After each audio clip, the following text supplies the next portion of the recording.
রুশ ইউক্রেন যুদ্ধ বন্ধে ২৮ দফা প্রস্তাব দিয়েছিলেন ট্রাম্প। এরপর ইউক্রেন দেয় ২০ দফা প্রস্তাব। যুদ্ধ বন্ধের কোনো ইঙ্গিত মিলছে না। প্রতিদিনই চলছে হামলা পাল্টা হামলা।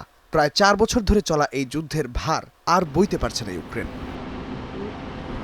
তবে যুদ্ধ বন্ধ হওয়া নিয়ে আশাবাদী রাশিয়ার মানুষ। দেশটির রাষ্ট্রীয় জরিপ সংস্থা ভিটসিওমের এক সমীক্ষা বলছে, অধিকাংশ রুশ নাগরিক মনে করছেন নতুন বছরেই শেষ হতে পারে যুদ্ধ। জরিপে অংশ নেয়া ১৬০০ রুশ নাগরিকের মধ্যে প্রায় ৭০% মনে করছেন বিদায়ী বছরের তুলনায় নতুন বছর রাশিয়ার জন্য বেশি সফলতা নিয়ে আসবে।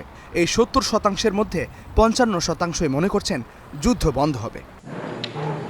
রুশদের এই আশার কারণ, যে উদ্দেশ্যে পুতিন এই যুদ্ধে জড়িয়েছিলেন সেই লক্ষ্য পূরণ হতে যাচ্ছে।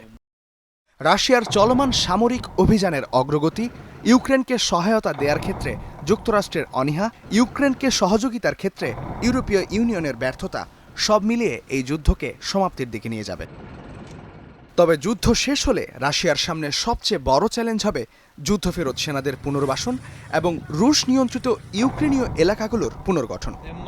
ইউক্রেনের প্রেসিডেন্ট ভলোদিমির জেলেনস্কি ইঙ্গিত দিয়েছেন, শান্তি চুক্তির অংশ হিসেবে ইউক্রেন পূর্বাঞ্চল থেকে সেনা সরাতে পারে। তবে শর্ত হিসেবে তিনি রাশিয়ার সেনা প্রত্যাহার এবং আন্তর্জাতিক বাহিনীর তত্ত্বাবধানে অঞ্চলগুলোকে নিরস্ত্রীকরণের দাবি করেছেন।